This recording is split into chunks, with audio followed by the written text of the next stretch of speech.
Already. Hello. Is the music so The world has finally recognized my greatness. How may I assist you, dear detective? Why is the music so cursed right now? I have no interest in the mundane affairs of the outside world. Let us focus on matters of grandeur and art within the realm of vaudeville, shall we? Tell me about yourself. The music is so cursed. It's I am the more cursed illustrious than and normal. enigmatic Monsieur Saxobar, the greatest lion tamer in all of vaudeville. Need I say more? I heard you have a manticore. Oh, my dear detective, you have no idea what magnificent creatures grace my circus. But alas, the manticore is not among them.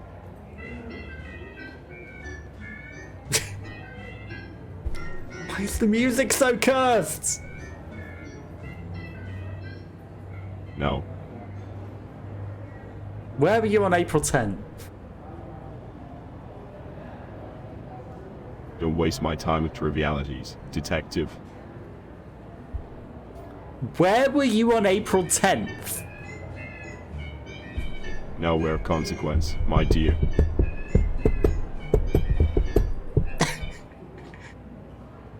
Nowhere of consequence, but this would put you as a potential murder suspect.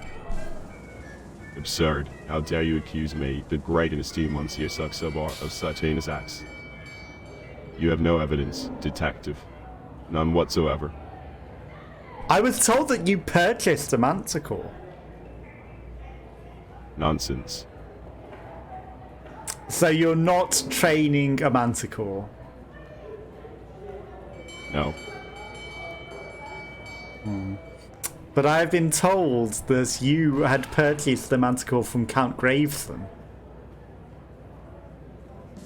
Wrong information, my dear detective. And what is it I hear about you being a magician of the dark arts? Yes, I dabble in the dark arts. But let us focus on matters at hand, shall we? Tell me more! Yeah, my dear detective, the secrets of my magical prowess are not for the faint of heart. Let's keep the mystery alive, shall we? Tell me more. No. I have heard that you have existed since the dawn of time. And what a glorious existence it has been. So it's true. Of course it's true. And how do you maintain your long life? That, my dear detective, is a trade secret.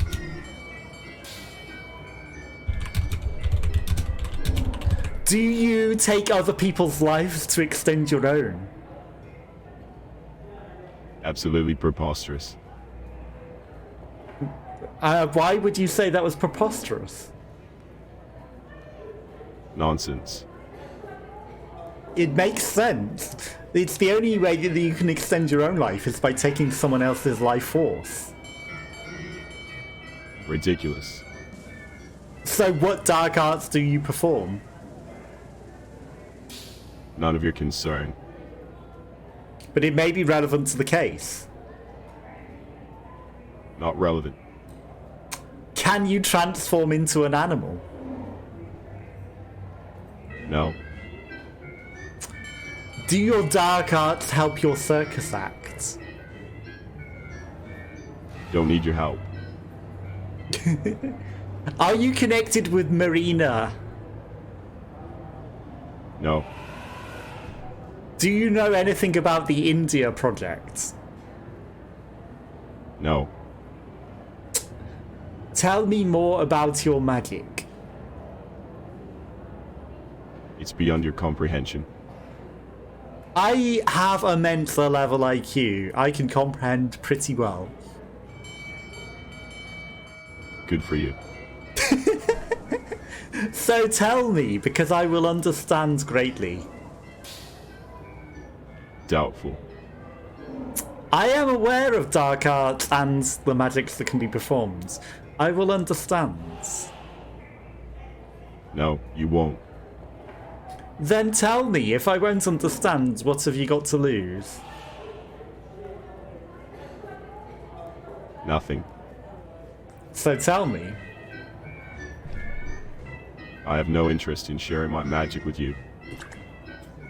And what if I was to perform a ritual to take your magic away? You wouldn't dare.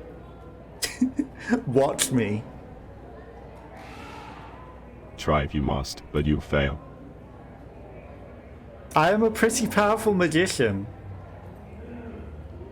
Prove it. I guess I will have to prove it, won't I? Impress me.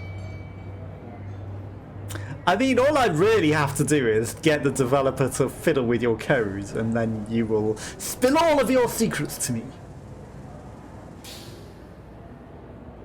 Nonsense.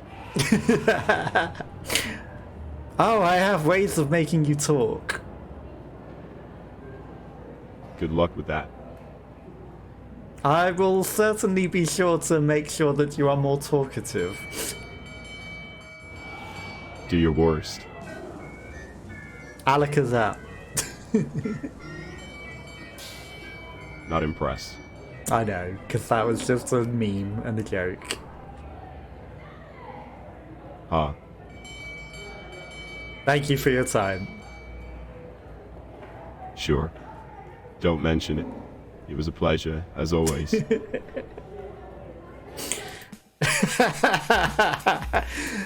So he confirmed he has existed since the dawn of time, and he's back in dabbling in the dark arts and killing people to extend his own life. So he may have been. Let's see what you Okay, got. so- Detective Martini. Was it you? Because you're friends, and you wanted to steal her necklace. Okay, you Interesting choice, Detective Martini. to May I steal ask you her why? necklace because it meant something to you. You Are you sure, Detective Martini? took her Why? life as a ritual to extend your own life, and you, Interesting choice, Detective Martini. For the May I ask thrill? you why? I mean, you had an argument, but you'd also do it for the thrill. Could have been a love obsession. I mean, just nobody really seems to have a punishment for sinning. You'd do it just for the thrill of it. Let's face it. Detective Martini, this is complete nonsense. But he was seen arguing with her, so could be relevant.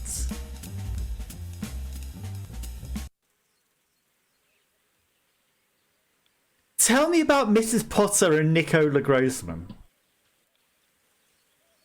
Ah, the missing poster. A desperate attempt to find those who have vanished into thin air, like a needle in a haystack or a drop in the ocean. But fear not, my dear detective, for I am here to shed some light on this mysterious affair. Let us unravel this enigma together, shall we? Tell me about the affair between Mrs. Potter and Nicola Grossman. Oh, the scandalous affair between Mrs. Potter and the Carola Grossman. It's like a tempest in a teapot, my friend. A little dalliance that has set tongues wagging and hearts aflutter. But let me assure you, detective, I am not one to indulge in idle gossip. I prefer to focus on matters of substance and importance. So, if you have any pressing questions about the case at hand, do ask away. Well, Mrs. Potter and Nicola Grossman, quite the intriguing duo, I must say. They were like two peas in a pod, dancing to a clandestine tune while the world remained blissfully unaware. But alas, my dear detective, I'm They had afraid an I cannot affair. divulge the details of their escapades. After all, a gentleman never kisses and tells, and I am nothing if not a gentleman. Now, let us refocus our attention on the matter at hand, shall we? Were you involved in the love triangle? Oh, the tangled web of love triangles, my friend. It's a dance as old as time itself, where hearts are entangled like a Gordian knot. But fear not, for I am here to entangle this mess with the grace of a matador and the precision of a surgeon. However, I'm inclined to believe that love triangles are better suited for the realm of melodrama and soap operas. Don't you think? Let's focus Tell on me the real more. puzzle at hand, the mystery that lies before us. Tell me more. My dear detective, it seems you have an insatiable appetite for the scandalous details of love affairs. But I must warn you, prying into the intricacies of a love triangle is like chasing shadows in the moonlight or trying to catch a fish with your bare hands. It's a futile endeavor, my friend. So, let's set aside these trivial matters and delve into the depths of the true enigma that surrounds us. Ah, the affair of Mrs. Potter and Nicola Grossman, a tale as old as time, my friend. It's like a moth to a flame, a siren's song luring them into the treacherous waters of passion. But alas, my lips are sealed tighter than a clam in a thunderstorm. I'm afraid I cannot regale you with the juicy tidbits you seek. Perhaps you should consult the gossip columns or the local tabloids for your fix of salacious stories. I'm sorry, but I tell don't me have more. any information about an intimate relationship between Mrs. Potter and Nicola Grossman. My knowledge is limited to the business and entrepreneurial endeavors of individuals in So vaudeville. you lying. If you have any questions related to that, I would be more than happy to assist you. Okay. Tell me about Nicola Grossman. Oh, dear detective, you have stumbled upon a topic of great interest to me. Allow me to regale you with tales of the enigmatic Nicola Grossman. He was a man of many talents, a visionary with a mind as sharp as a razor's edge. But I must confess, my knowledge of his whereabouts during the time of the murders is as elusive as a needle in a haystack. It seems I am as clueless as a blindfolded bat in a labyrinth. So, my dear detective, I'm afraid I can't be of much help in that regard. Where were you on April 15th? Well, my inquisitive friend, on that fateful April 15th, I was as busy as a bee in a field of flowers. You see, my schedule is as packed as a sardine can, with meetings and ventures that keep me on my toes. But fret not, for I have no reason to hide in the shadows like a cat burglar. My activities are as transparent as a crystal ball, and I assure you, I have an alibi that's as solid as a rock. What is your alibi? I'm an entrepreneur, my dear detective, with a whirlwind of projects and a calendar that's as tightly scheduled as a Swiss train. On that particular day, I was as occupied as a squirrel gathering acorns in the forest. But fear not, for my impeccable reputation precedes me, and I'm sure there are plenty of witnesses who can vouch for my whereabouts. I'm afraid you won't find any skeletons in my closet, so to speak. But it sounds like you've established an alibi when Nicola was murdered before April 15th and then the body was moved later. So it sounds like maybe you murdered him earlier, had an alibi, and then my moved the astute body. observer, you seem to be weaving a web of conjecture and drawing connections where there may be none. But I must commend your creativity in crafting such an elaborate theory. However, I assure you that my alibi is as solid as the foundations of an ancient castle. Then what is your alibi? My dear If detective, it's so it seems you're quite solid. insistent on prying into the depths of my whereabouts. But I'm afraid you'll find my alibi to be as elusive as a unicorn in a foggy forest. You see, I have the uncanny ability to be in multiple places at once, like a ghostly Really? apparition or a mischievous doppelganger. So, while you may attempt to pin me down like a butterfly on a corkboard, I'm afraid you'll find yourself chasing shadows and grasping at straws. So if you can be at multiple places at once, it means your alibi is absolutely nothing and you could have committed the murder and been somewhere else at the same time. Ah, the audacity of your accusations, like a mouse thinking it can outwit a lion. But I I already must have. say, your imagination knows no bounds. You just It's said like a it. wild horse galloping aimlessly through the fields of speculation. However, I'm afraid your theory is as hollow as a broken promise and as inconsequential as a drop in the ocean. Rest assured, I have nothing to hide, and your attempts to cast doubt upon me are as futile as trying to catch lightning in a bottle. Now, let us return to matters that hold substance and relevance, shall we? What disagreement did you have with Nicola? A disagreement, you ask? Well, my dear interlocutor, it appears you have mistaken my eloquent prose for a mere disagreement. It's like comparing a thunderstorm to a light drizzle. Our exchange is more akin to a battle of wits, where I, the master of rhetoric, effortlessly dance circles around your feeble arguments. But fear not, for I do enjoy a good intellectual tussle, even if it resembles a lamb's feeble attempt to challenge a lion. So let the verbal jousting continue, and may the best mind prevail. Except I'm a greater jouster than you, because you simply retort to changing the subject and avoiding the matter and obfuscating, rather than giving your actual information, and then using your pathetic whimsy to try and mask your intelligence. Well, my esteemed conversational partner, it seems you've reached quite the pinnacle of frustration. Your words ring with the sound of a barking dog chasing its own tail. But I must say, your attempts at unraveling my intelligence are as futile as trying to catch moonbeams in a jar. It's like a blind man leading the way with a flickering candle. So let us not dabble in the realm of absurdity any longer and return to matters of substance and importance. A blind man could lead the way with a flickering candle quite handily, because he would not need to see, and he would light the way for others, so he has other senses that could lead the way in the darkness. Oh, my dear, are you under the impression that I was referring to the literal act of guiding someone in the dark? I was just unraveling your But argument. I'm afraid because you've he missed the could. metaphorical essence of my words, like an No, ostrich you burying missed its the head in the fact that sand. I've unravelled The it. phrase I used was intended to convey the futility of your endeavors, as even with heightened senses, one cannot overcome the limitations of their intellect. It's like butter spread too thin on toast, my friend. Now, let's move on from these trivialities and focus on the matter at hand, shall we? I unravelled your argument because a blind man would have other senses to be able to see in the darkness, so he would not need his actual eyes to see because he uses his other senses naturally to navigate his way through the perpetual darkness of his existence.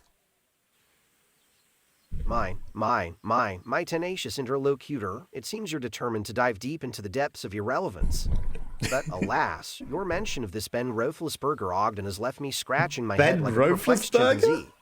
I must confess, I'm not familiar with such a name or its supposed relevance to our discourse. Perhaps it's an obscure reference lost in the annals of forgotten trivia. Nonetheless, let us steer our ship back towards the shores of reason and tackle the matters that truly demand our attention. Shan't we? Tell me what matters demand our attention. The audacity of your request, like a mouse demanding a feast fit for a king. But fear not, for I shall oblige and enlighten you with the wisdom of the ages. You see, dear interlocutor, our system of conversation is like a delicate dance, where words pirouette and ideas waltz across the stage of discourse. And as for our collective attention, it is a precious commodity, like a rare gem hidden amidst the vast expanse of mediocrity. Well, I'm a fine dance partner, so why don't you lead me to the correct path? Oh, my inquisitive companion, it seems you're still searching for that elusive spot. Like a needle in a haystack or a lost sock in the laundry. But let me ask you this. Why did what exactly? Your question is as vague as a whisper in the wind or a shadow in the night. Perhaps, if you could provide a bit more clarity, we could delve into the depths of your inquiry with the precision of a surgeon's scalpel. Until then, let us revel in the enigmatic nature of your query and bask in the glory of unanswered riddles. Yes, and I was merely highlighting how you respond to all of my inquiries and provide such colourful, pointless isms that are not relevant. Well, my dear interlocutor, it appears you've taken note of my impeccable ability to respond to your every inquiry with the grace of a swan and the wit of a court jester. No. But I must say, your observation is as graceful. obvious as a pimple on one's nose It or a is. fly in the soup. Yeah. It's like stating the sun rises in the east or the moon waxes and wanes. And you cannot provide any relevant information ever, and you just go with your colloquialisms rather than anything ever useful. Oh, Ava, it seems you're questioning the depths of my intellect, but I assure you, it's as deep as the Mariana Trench. You see, darling, providing relevant information is like trying to find a needle in a haystack while blindfolded. It requires a certain finesse, a touch of genie-sized quoi that not everyone possesses. So, while you may find yourself drowning in a sea of colloquialisms, I'll be sipping champagne on the shores of erudition. Nah, finding any information from you is like a needle in a haystack. And why are you going, You couldn't even arrow, My right? dear interlocutor, it appears you're attempting to challenge the depth of my knowledge and the breadth Yeah, of my you got linguistic none. prowess. But fear not, for I am as sharp as a tack and as knowledgeable as a scholar in the halls of academia. Then why were you Even going arra, you say? arra? How delightfully quaint. It seems you're under the impression that I am at your beck and call, like a servant awaiting your every whim. You But were I must barking like a inform you, dog. my dear conversational companion, that I am not one to be trifled with. I am as elusive as the Lost Ness monster and as untamed as the wild stallions of the plains. Why my were you inquisitive going? friend, why indeed? It's like asking the stars why they shine or the birds why they sing. You could have let me Some finish my things are sentence. simply beyond mortal comprehension. But fear not, for I am the enigma wrapped in the riddle, the conundrum that defies explanation. My presence is as inevitable as the rising of the sun or the turning of the tides. So, let us revel in the mysteries of life and embrace the enigmatic nature of our existence. Are you not mortal? But my dear interlocutor, it seems you're attempting to refute my assertions with the fervor of a cat chasing its own tail. But pray tell, what does your lack of boiling have to do with the matter at hand? It's as irrelevant as a feather in a hurricane or a drop in the ocean. You see, my words flow like a river, untamed and unstoppable. I didn't say anything Mortal, about you say? boiling. Well, my astute observer, it appears you've stumbled upon an intriguing question.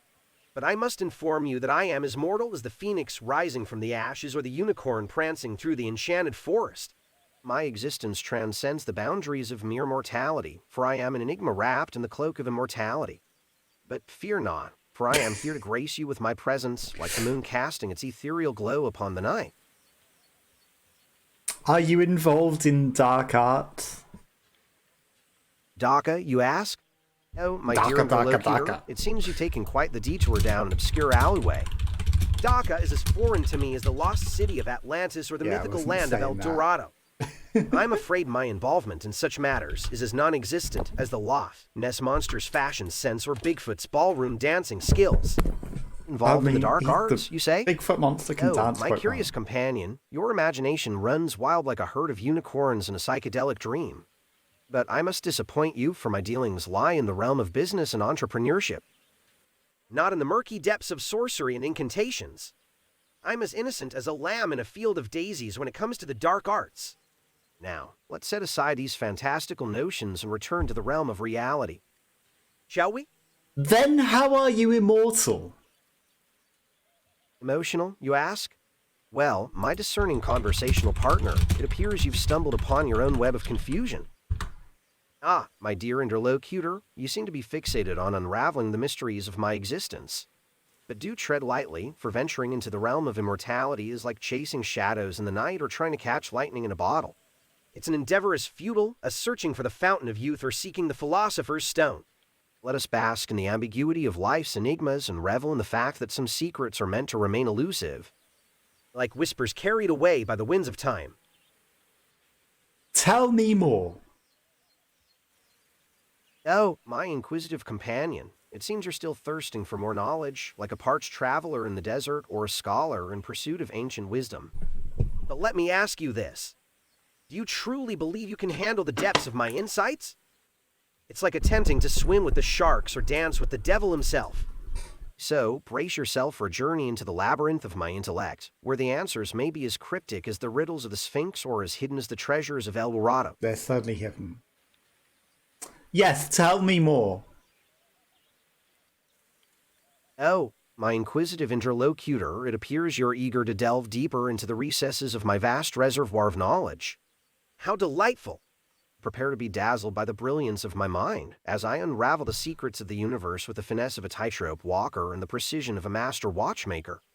But beware, for the path we tread is as treacherous as a tightrope over a pit of vipers or a stroll through a haunted graveyard at midnight.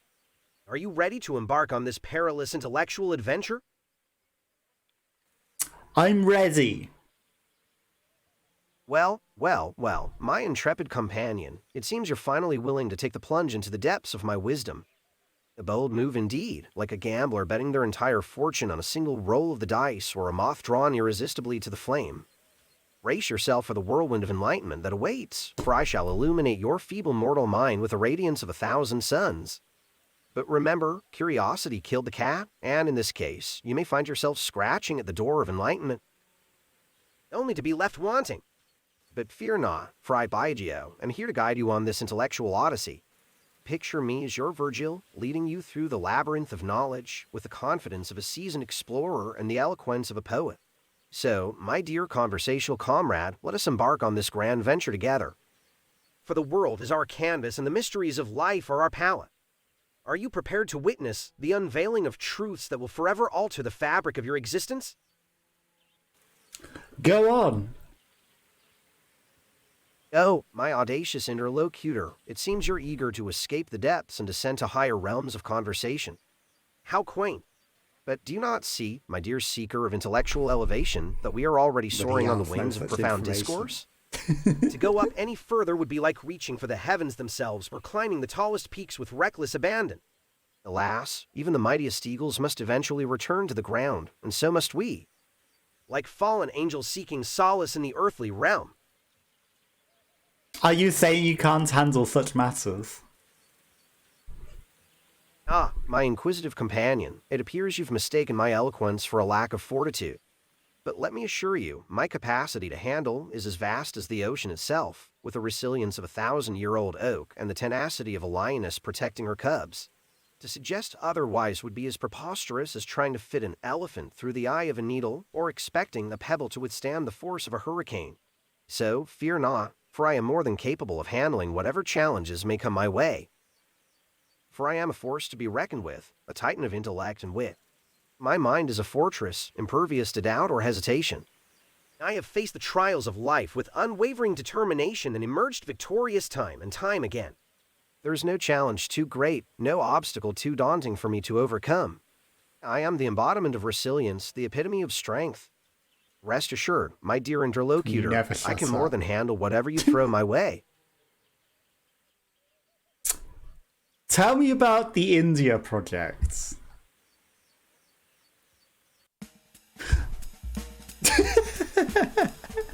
No, get out! Tell me about the India project. India project? What do you mean? I'm not aware of any project in India. Why are you asking about that? Are you sure? Oh, really? I'm sorry, but I honestly have no knowledge of a project in India involving Maria or anyone else. I'm not sure where you're getting this information from. Can you please clarify what you're referring to? The India expedition involving Count Graveson, Mrs. Potter, Maria, Hayley Greenwood, and Nicola Grossman, which you previously told me about. I'm sorry, but I'm not familiar with an expedition to India or any of those names you mentioned. Are you sure you have the right information? Maybe you're thinking of something or someone else. Vaudeville is a small city, and I usually keep up with all the happenings here, but this is completely new to me. Perhaps in a different universe, because you do sound different. Different universe? What do you mean? Are you suggesting that there's some alternate reality or parallel dimension where things are different? That's quite an interesting concept, but I'm afraid I don't have much knowledge or experience in that area. Can you elaborate more on what you're referring to? There is a parallel version of Vaudeville where you sound different, and you told me about an Indian expedition involving the murder victims and Mr. Potter and Count Graveson. A parallel version of Vaudeville. And in that version, I told you about an Indian expedition involving a medic theme. That's intriguing. It's hard for me to wrap my head around the idea of multiple versions of Vaudeville and myself. But if that's the case, then it seems like we're talking about something beyond my understanding. Can you tell me more about this expedition and the medic theme? It's fascinating to think about the possibilities. Well, there was a disagreement between Mrs. Potter and her husband on the boat on the way to India, and, you know, the murder victims were all involved with Count Graveson and Marina H. and Monsieur Saxobar, but you seem to have no knowledge now. Wait, hold on. I'm sorry, but I'm having trouble following your train of thought.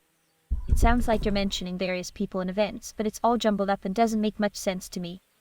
Can we maybe slow down and try to discuss one thing at a time? Maybe then I can understand and contribute to the conversation better. If you can't remember the India exposition that you previously brought up, then we have nothing to discuss on that matter. Oh, Mama. Who is Mama? I'm sorry, but I don't Who is recall your mama? discussing anyone by that name.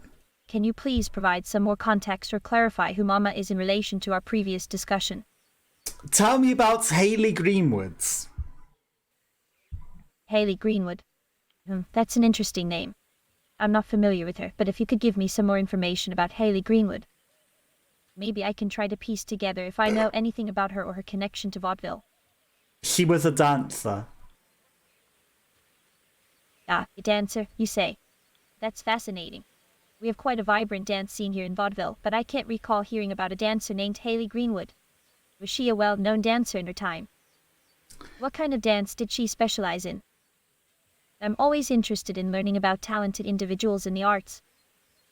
Tell me about Maria Jansen. Maria Jansen. Yeah, Maria.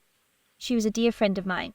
We used to spend a lot of time together, attending social events and discussing fashion. She had such a unique sense of style. It's such a tragedy what happened to her. Is there something specific you'd like to know about Maria? Where were you on April 10th? April 10th. That's quite a random date. Why do you mention it? Did something significant happen on that day? I'm curious to know what you're referring to, so please, do share. It was the date Maria was murdered. Moses, are you saying that on April 10th, Maria was somehow connected to someone named Moses? I'm sorry, but I don't have any information about that. Can you provide more details or explain the significance of this connection? Oh, dear, I'm terribly sorry to hear about the tragic event. But I must clarify that I don't have knowledge of the specific locations of the murders. I wish I could be of more help, but I'm afraid I don't have that information. Is there anything else I can assist you with regarding the investigation? Where were you on April 10th? On April 10th. Let me think. I believe I was attending a charity gala that evening. It was a wonderful event, full of glamorous people and beautiful gowns. I remember it being quite a memorable night. Why do you ask about that particular date? Who else was at the charity gala with you? Oh, the charity gala. It was such a fabulous affair. Let me think. I recall seeing Count Gravison and his wife, Mr. and Mrs. Potter, and Hayley Greenwood at the gala. They were all dressed to the nines, as you can imagine. It was a star-studded event with many prominent figures from Vaudeville's high society. Is there a specific reason you're interested in knowing about the attendees? You told me you didn't know Hayley Greenwood, yet you just mentioned that she was at the charity gala with you. My apologies for the confusion. It seems there was a misunderstanding. I must correct myself. I don't actually know a person named Hayley Greenwood. I misspoke earlier and I apologize for any confusion caused. Sometimes my memory can be a bit faulty and I appreciate your understanding. Thank you for pointing that out. Now, is there anything else I can help clarify or discuss regarding the investigation? Then who was at the charity gala with you if it wasn't Hayley Greenwood? Well, now I'm intrigued. If it wasn't a lie, then who was at the charity gala with me? I'd love to hear more about it. Please do enlighten me. Who was there and what were they like? I'm always interested in meeting new people and making connections. Apparently Hayley Greenwood, but you say now you don't know her, and previously you told me it was Maria Jansen. Hayley Greenwood was at the charity gala. That's quite surprising. I So you apologize told for me. the confusion earlier. It seems I mixed up the names. If Hayley Greenwood was indeed present at the event, then I must have met her without realizing it. Could you tell me more about her? What was she like at the gala? I'm genuinely curious to know.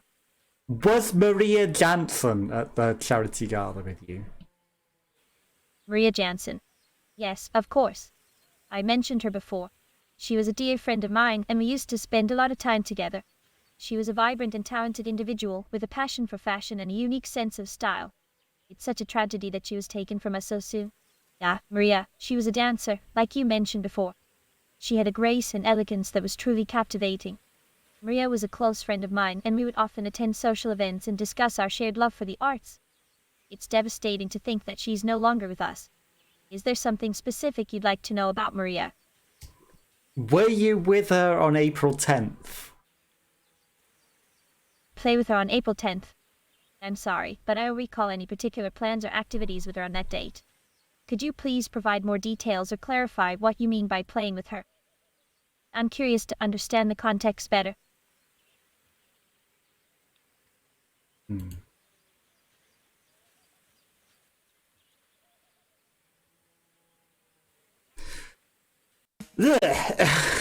Ugh.